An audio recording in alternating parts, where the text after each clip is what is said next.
ගොඩක් දෙනෙක් කිල්ලීම් කරලා තිබුණා මාධ්‍ය සංස්කෘතිය කියන පාඩම ගැන කතා කරන්න කියලා. පස්වෙනි පාඩම ඕගොල්ලෝ හිතන තරම් අමාරු වැඩක් නෙවෙයි පුතේ. ඒකේ තියෙන කොටස් කීපය අපිට හරියට තේරුම් ගන්න. පළවෙනියටම එනවා සංස්කෘතිය ගැන හැඳින්වීම. ඊට පස්සේ එනවා සංස්කෘතියේ ප්‍රභේද. ඊට පස්සේ එනවා අන්තර් සංස්කෘතික අධ්‍යයනය කියලා කොටසක්. ඊට පස්සේ අවසානයේට සංස්කෘතිය මාධ්‍ය බලපෑම කියලා කොටසක් තියෙනවා. මේ කෑලි හතර තමයි තියෙන්නේ. ඉතින් මේ සංස්කෘතිය කියන එක අපිට එහෙම මේ ඉගෙන ගන්න තරම් අමාරු වෙනමම සංකල්පයක් නෙවෙයි. මොකද මේක රොකට් සයන්ස් නෙවෙයි. සාමාන්‍යයෙන් ඉදිරියදා අපි ජීවත් වෙන විදිහටනේ අපි සංස්කෘතිය කියන්නේ. ඉතින් ඒකේ විවිධ කරුණු එක එක තැන් වලට බෙදලා අඳුර ගන්න එක තමයි මෙතනදි වෙන්නේ. අපි ගත්තොත් සංස්කෘතිය ප්‍රභේද ටික ගත්තොත් ඒ සංස්කෘතිය ප්‍රභේද ටික ඇතුළේ තමයි අපි ජීවත් වෙන්නේ නේ. අපි ජනප්‍රිය සංස්කෘතියටත් අයිති, අපි ජන සංස්කෘතියටත් අයිති, අපි හිටපු ගමන් සාම්ප්‍රදායික සංස්කෘතියටත් අයිති. හරිද? අපි ගෝලීය සංස්කෘතිය පුරවැසියෝ. මේ වගේ අපි සියලුම සංස්කෘතීන් එක්ක ඒකාබද්ධ වෙලා ඉදිනදා ජීවත් වෙන අතරේ තමයි ඉන්නේ. ඒ නිසා මේක තේරුම් ගන්න අමාරු නෑ. දැන් ඔය ප්‍රශ්නේ තියෙන්නේ මොකද්ද? ප්‍රශ්නේ තියෙන්නේ අපි සංස්කෘතිය කියන එක තේරුම් අරන් තියෙන්නේ වැරදි විදිහට. ගොඩක් දෙනෙක් බොහෝ තැන්වල සංස්කෘතිය පිළිබඳව කතා කරද්දි කියන්නේ මේක නිකන් හරියට අර මේ වෙනස් කරන්න බැරි එකක් වගේ. නිකන් සීගිරි ගල වගේ එකක්. එහෙම නැත්නම් අර ෆ්‍රීසර් එකේ දාන මොන හරි චිකන් කෑල්ලක් වගේ එකක්. ඒක වෙනස් වෙන්නේ නැහැ. එහෙමම තියෙනවා. එහෙම එකක් කියලා තමයි හිතන්නේ. හැබැයි සංස්කෘතිය කියන්නේ එහෙම එකක් නෙවෙයි. සංස්කෘතිය කියන්නේ පුතේ මේ නිතර දිවේලේ වෙනස් වෙන එක. සංස්කෘතිය කියන්නේ අපි ජීවත් වෙන රටාව. දැන් මේ මොහොතේ අපි ගත කරන සංස්කෘතිය නෙවෙයි තව දවස් දෙක තුනකින් තියෙන්නේ. මේ අවුරුද්දේ අද දවසේ අපි ගත කරන සංස්කෘතිය නෙවෙයි ලබන අවුරුද්දේ අද දවසේ තියෙන්නේ. ඒ කියන්නේ අපි නිතරම ජීවිතේ ගත කරන රටාව. ওই සංස්කෘතිය කියන වචනයට සිංහල අර්ථකථනය එන්නේ සකස් වෙන කෘත්‍යය. කෘත්‍යය කියලා කියන්නේ කාර්යනේ. සකස් වෙනවා නිතරම වෙනස් වෙනවා. හරි? සංස්කෘතිය කියන එක සංකල්පයක් විදිහට ගත්තොත් උපමා කරනවා මේ සංස්කෘතිය කියන එක පිහියකට. පරම්පරා ගානක් තිස්සේ යුග ගණනාවක් තිස්සේ පරම්පරාවෙන් පරම්පරාවට හුවමාරු වෙවි ඉන්න පිහියකට මේක සමාන කරනවා. අපි හිතමු මෙහෙම පිහියක් තියෙනවා කියලා. එක පරම්පරාවක් මේ පිහිය පාවිච්චි කරලා අනිත් පරම්පරාවට දෙනවා. ඒගොල්ලෝ ඒක පාවිච්චි කරගෙන යනකොට මිට කැඩෙනවා. ඒගොල්ලෝ ඊට පස්සේ මිටක් හයි කරනවා. ඒක අනිත් පරම්පරාවට යනවා. ඒ පරම්පරාව එක පාවිච්චි කරගෙන යනකොට තලයේ මෝහත නැති වෙනවා. ඒගොල්ලෝ තලයේ මෝහත කරනවා. ඊට පස්සේ මේ පරම්පරාව එක පාවිච්චි කරගෙන යනකොට ඒගොල්ලන්ගේ තලයේ කැඩෙනවා. ඒතකොට ඒගොල්ලෝ අලුත් තලයක් හයි කරනවා. ආයිත් පරම්පරාවකට මේක යනකොට තවත් එක්ක ආයි මිට කැඩෙනවා. අර පරණ පිහියම තමයි මේ අලුත් වෙවි යන්නේ. පැහැදිලිද? ඒතකොට සංස්කෘතියත් ඒ වගේ. ඒ කාලේ හිටපු කට්ටිය පාවිච්චි කරපු දේවල් උපකරණ, ඒ කාලේ හිටපු මිනිස්සුන්ගේ දේවල් එක්ක එතන සංස්කෘතිය ගොඩනැගිලා තිබුණා. මේ කාලේ ඉන්න අපි පාවිච්චි කරන දේවල්, ජීවන භාවිතාවන්, ජීවත් වෙන විදිහ අනුව මේ කාලේ සංස්කෘතිය හැදෙනවා. දැන් මේ කාලේ සංස්කෘතියට වැඩි එහා ගිය සංස්කෘතියක් තව ටික කාලෙකින් ආපහු ගොඩනැගෙනවා. දවසින් දවස පුතේ මේ සංස්කෘතිය කියන එක අලුත් වෙනවා. ඒ කියන්නේ සංස්කෘතිය කියන්නේ ගතික සංකල්පයක්, වෙනස් වෙන එකක්. මේක ගැන හදාරන එක තමයි පස්වෙනි පාඩමේ තියෙන්නේ. එතනදී අපි මාධ්‍ය ගැන හදාරනවා, සංස්කෘතික ප්‍රභේද ගැන හදාරනවා, අන්තර් සංස්කෘතික බලපෑම ගැන කතා කරනවා. එහෙනම් මේ කොටසේදී මම බලාපොරොත්තු වෙන්නේ සංස්කෘතිය ගැන මූලික හැඳින්වීමක් දෙන්න. ඕගොල්ලන්ගේ සටහන් පොත්වල තියෙන කරුණු පදනම් කරගෙන තමයි මේ පැහැදිලි කිරීම කරන්නේ. එතකොට ඊට පස්සේ ඉදිරි වීඩියෝ කොටස් වලදී අපි සංස්කෘතිය කියන පාඩම තව කතා කරමු. දැන් ඔය සංස්කෘතිය කියලා කියන්නේ පුතේ ප්‍රകൃතියේ විකෘතිය කියලා තමයි කියන්නේ. දැන් ඒතර මොකද්ද ප්‍රകൃතිය? ප්‍රകൃතිය තමයි සබහා දහම. විකෘතිය මොකද්ද? විකෘතිය තමයි අපි හදාගත්ත සංස්කෘතිය. එහෙම වෙන්නේ මොකද්ද? දැන් හෝමෝ හැබිලිස් ඉන්න කාලේ සාමාන්‍යයෙන් ගල් තිබුණා, ස්වභාවිකව හැදිලා. අන්න ප්‍රകൃතිය ඒ විදිහටම තියෙනවා. හෝමෝ හැබිලිස් මොකද්ද කරේ? එයාට ඇඟිලි හසුරු වීමේ හැකියාව තියෙන මානවයා.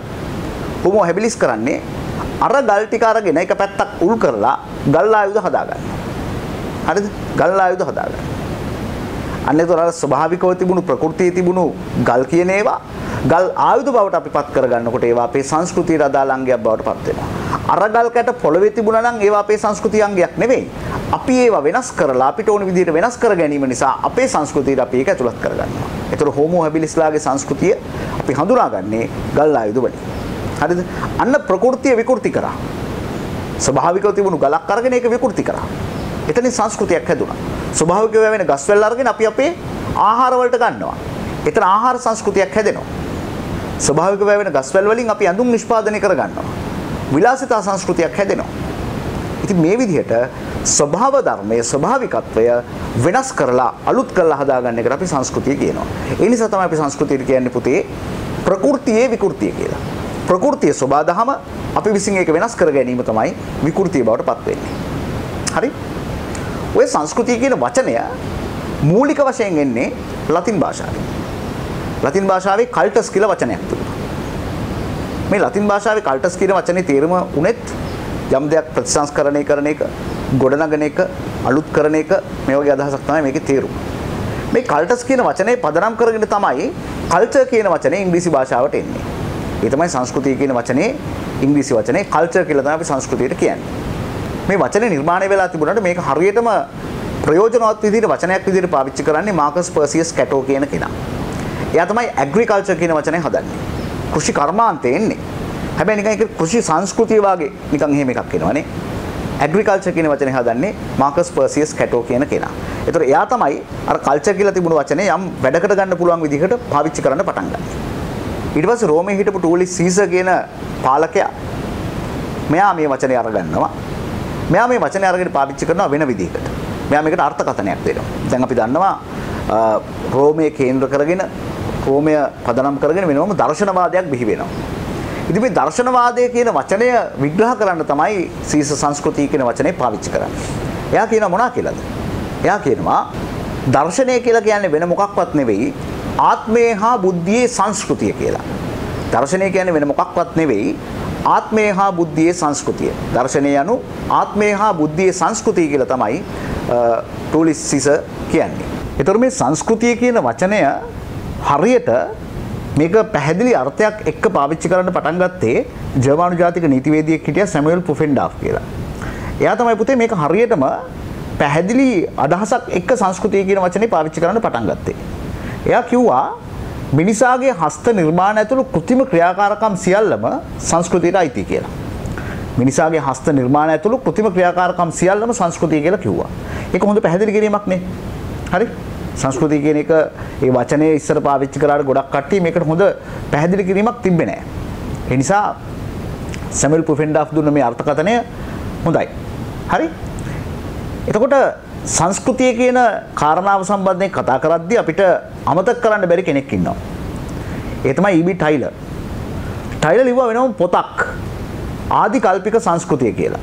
හරි? මේ ආදි කල්පික සංස්කෘතිය කියලා ටයිලර් ලිව්ව පොතේ සංස්කෘතිය ගැන බොහොම හොඳ පැහැදිලි කිරීමක් තියෙනවා. සංස්කෘතිය හෝ සભ્યත්වය යනු දැනුම, ඇදහිලි, කලා, නීති, සදාචාර, සිරිත් විරිත් හා මිනිසා සමාජයේ ජීවත් වන පුද්ගලයෙකු වශයෙන් ලබාගත් අනෙකුත් කුමන විදියක පුරුදු හෝ හැකියාවන් ඇතුළත් සංකීර්ණ සමස්තය. ඒ කියන්නේ මේකට සියලුම දේවල් ඇතුළත් වෙනවා. බලන්න. සભ્યත්වය, දැනුම, ඇදහිලි, කලා, නීති, සදාචාර, සිරිත් විරිත් එන මිනිස්සු සමාජයේ එදිනදා ජීවත් වෙනකොට මිනිස්සු හැසිරෙන සියලුම අංශ සියල්ලම ටයිලර් මේ සංස්කෘතිය කියන නිර්වචනයට ඇතුළත් කරනවා. හරි? එතකොට සංස්කෘතිය කියන්නේ මිනිසා සහ මිනිස් සමාජයේ මිනිසා වටා ඇති සියල්ල බව ටයිලර් අපිට යාගේ නිර්වචනය තුළ කියනවා. සංස්කෘතිය පිළිබඳව තව නිර්වචනයක් ඉදිරිපත් කරපු කෙනෙක් තමයි බී මෙලිනොව්ස්කි කියලා කියන්නේ. මෙලිනොව්ස්කි ඉදිරිපත් කරන නිර්වචනයත් අපිට සංස්කෘතිය තේරුම් ගන්න හරිම වටිනවා. එයාගේ නිර්වචනයේ තියෙන්නේ උපකරණ, පාරිභෝගික ද්‍රව්‍ය, විවිධ සමාජීය සමූහයන්ගේ ව්‍යුහමය ලක්ෂණ, මානව සංකල්පනා, ශිල්ප, විශ්වාස, චාරිත්‍රයන්ගේ අනුබද්ධ සමස්තය සංස්කෘතිය. ඒ කියන්නේ මිනිස්සු එදිනදා සමාජයේ පාවිච්චි කරන උපකරණ, පාරිභෝගික ද්‍රව්‍ය, එක එක සමාජයේ තියෙන ව්‍යුහමය ලක්ෂණ, සමාජයෙන් සමාජයට වෙනස් වෙන ව්‍යුහමය ලක්ෂණ සංස්කෘතියට අයිති කියලා මෙලිනොව්ස්කි තමයි කියන්නේ. මානව සංකල්පනා, ශිල්ප, විශ්වාස මේ වගේ පුළුල් ශේෂ්ත්‍රයක් ඔස්සේ මෙලිනොව්ස්කිත් සංස්කෘතිය පිළිබඳව විග්‍රහ කරනවා. ඊට පස්සේ තුන්වෙනි නිර්වචනයේ විදිහට තියෙන්නේ පුතේ Dynamics of Mass Communication කියන පොතේ තියෙන නිර්වචනයක්. අපි බලමු මේ නිර්වචනය මොකක්ද කියලා. සංස්කෘතිය යනු සංකීර්ණ ක්‍රියාවලියකි. සමාජයේ එකට බැඳ තබන පොදු වටිනාකම්, විශ්වාස, සමාජ ක්‍රියාකාරකම්, නීති, කල්පිතයන් යන සංස්කෘතියට අයිති වේ. සංස්කෘතිය කියන්නේ සංකීර්ණ ක්‍රියාවලියක් කියලා කියනවා. සමාජයේ එකට බැඳලා තියෙන පොදු වටිනාකම්, නීති රීති, සමාජ ක්‍රියාකාරකම්, මේ සියල්ලක්ම සංස්කෘතියට අයිති කියලා තමයි Dynamics of Mass Communication කියන පොතේ තියෙන්නේ. මේ සංස්කෘතිය හින්දානේ පුතේ අපි සමාජයත් එක්ක බැඳිලා ඉන්නේ නේ. ඒතර අපේ සමාජයේ බැඳීම් ආරක්ෂා කරගන්න තමයි නීති රීති තියෙන්නේ. හරි. සංස්කෘතිය පිළිබඳව පුළුල් අදහසක් ගන්න ওই නිර්වචන තුන ඉතාම වැදගත්. ඔය නිර්වචන තුන තමයි ඕගොල්ලන්ගේ ගුරුවත් පොතේ දක්වලා තියෙන්නේ විෂය නිර්දේශයට අදාළව. දැන් අපි කිව්වට සංස්කෘතිය කියන්නේ පුතේ ප්‍රകൃතියේ විකෘතිය කියලා. ඒ කියන්නේ ස්වභාවික පරිසරය වෙනස් කරලා අපි හදාගත් එකට අපි සංස්කෘතිය කියලා කිව්වට මේක විකෘතියක් කියලා මුල් කාලිනව අපි එහෙම හැඳින්නුවට දැන් වෙනකොට මොකද්ද වෙලා තියෙන්නේ? දැන් වෙනකොට අපි සංස්කෘතිය කියන එක තේරුම් ගන්නේ ම්ලේච්ඡ අශිෂ්ට ජන සමාජයේ ප්‍රතිවිරුද්ධ පැත්ත. හරිද? සංස්කෘතිකගත මිනිහා අශිෂ්ට වැඩ කරන්නේ. ම්ලේච්ඡ වැඩ කරන්නේ. මිනිස්කම කියන එක පිළිගන්නේ නැතුව හැසිරෙන්නේ නැහැ. හරිද? අවාසනාව තියෙන ලංකාව වගේ රටක ගොඩක් ඉන්නේ අසංස්කෘතික මිනිස්සු. හරි? සංස්කෘතික මිනිස්සු නැහැ. දැන් අපි සංස්කෘතිය කියලා අපිට දීලා තියෙන වෙන එකක් නේ. ඉතින් අපි හිතනවා අර ගල් කණුවාගේ එකක් තමයි මේ සංස්කෘතිය කියලා. අතීත උරුමය සහ සංස්කෘතිය අපි පටලගෙන ඉන්නේ. උරුමය එකක්, සංස්කෘතිය තව එකක්. හරිද? එතකොට වර්තමාන ජන සමාජය ඇතුලේ සංස්කෘතිකගත මිනිස්සු නෑ ගොඩක් වෙලාවට. අඩුයි. මහජන වැසිකිළියක් පාවිච්චි කරන්න දන්නේ නැහැ. පොදු දීපලක් පාවිච්චි කරන්න දන්නේ නැහැ. කුණු දාන්න දන්නේ නැහැ. නේ? පාරේ යන්න දන්නේ නැහැ. කහිරක් තියෙන මාරු වෙන්න කියලා දන්නේ නැහැ. නීති රීති වලට ගණු කරන්න දන්නේ නැහැ. ඉතින් ඒ හින්දා අපි සංස්කෘතික මිනිස්සු නෙවෙයි ගොඩක් වෙලාවට. අසංස්කෘතිකයි. හරිද? එතකොට වර්තමානයේ අපි සංස්කෘතිය කියන එක දක්වන්නේ පුතේ ම්ලේච්ඡ අශිෂ්ට බලවේගවල ප්‍රතිපාර්ශවයේ විදිහට. ඒ කියන්නේ සංස්කෘතියට අදාළ නැති කට්ටිය තමයි ම්ලේච්ඡ අශිෂ්ට වැඩ කරන්නේ, මිනිස්කමට නිගා දෙන විදිහේ වැඩ කරන්නේ සංස්කෘතියේ ප්‍රතිපාර්ශවයේ කට්ටිය. එතකොට සංස්කෘතිකය එහෙම නෙමෙයි ජන සමාජයේ සම්මතයන් පිළිවෙත් වලට ගරු කරන අනිකා ගැන හිතන කණ්ඩායමක් තමයි සංස්කෘතික මිනිස්සු කියලා වර්තමානයේ අපි කියන්නේ. දැන් එතකොට මේ සංස්කෘතිය කියන්නේ කොහොමද මාධ්‍යත් එක්ක සම්බන්ධ වෙන්නේ? sannivedanayත් එක්ක සම්බන්ධ වෙන්නේ. හරි? මේ ප්‍රශ්නය අපිට निराකරණය කරගන්න පුළුවන් මෙහෙම.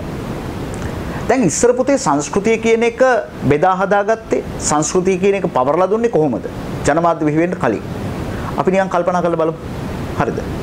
අපේ වැඩිහිටි සමාජය ඊළඟ පරම්පරාවට සංස්කෘතිය කියන එක පවරා දුන්නා. හරිද? ආගමික නායකයන් සහ ආගමික පාර්ශවය සංස්කෘතිය කියන එක පවරලා දුන්නා. හැබැයි දැන් වර්තමානයේ වෙනකොට මේ සංස්කෘතිය පවරා දීමේ කාර්යය සම්පූර්ණයෙන්ම පවරගෙන ඉන්නේ ජනමාධ්‍ය. ජනමාධ්‍ය කියන විදිහට තමයි අපේ උදේ ඉඳලා රෑ වෙනකන් දවස ගෙවෙන්නේ.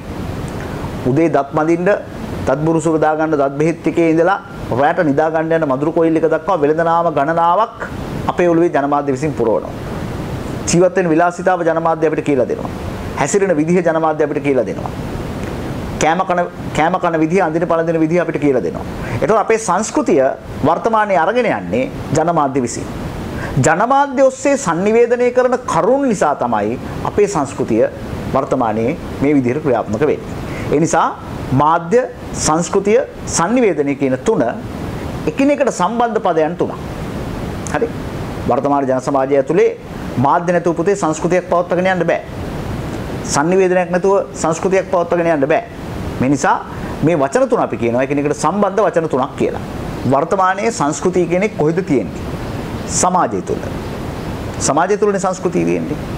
එතකොට පුද්ගලයෝ විදිහට අපි ඒ සංස්කෘතීන් වලට අනුගත වෙන එකනේ කරන්නේ. ඒකනේ කරන්නේ. දැන් අපි ලංකාවේ ඉපදුන හින්දා ලංකාවේ සංස්කෘතියට අපි අනුගත වෙනවා. අපි බැරි වෙලාවත් තුර්කියේ ඉපදුනා නම් අපි තුර්කී සංස්කෘතියට අනුගත වෙන්නේ. හරි? ඉන්දියාවේ කොහේ හරි අර පොඩි ජන කණ්ඩායමක ඉපදුනා නම් අපි ඒගොල්ලන්ගේ සංස්කෘතියට අනුගත වෙන්නේ. ඒ කියන්නේ නිතරම පුද්ගලයා කියන කෙනා සමාජගත වෙන්නේ සංස්කෘතිය හරහා.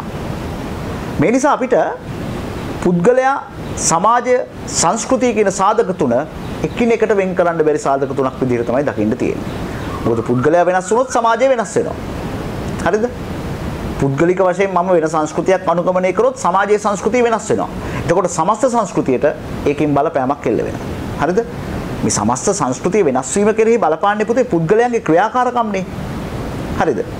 කවුරු හරි එකෙක් ක්‍රියාකට් එකක් අමුතු විදිහට ගැහුවට පස්සේ ඒ පුද්ගලයාගේ බලපෑම සමාජයට සමාජගත වෙනවා. ඊට පස්සේ ඒක සංස්කෘතියක් බවට පත් වෙනවා.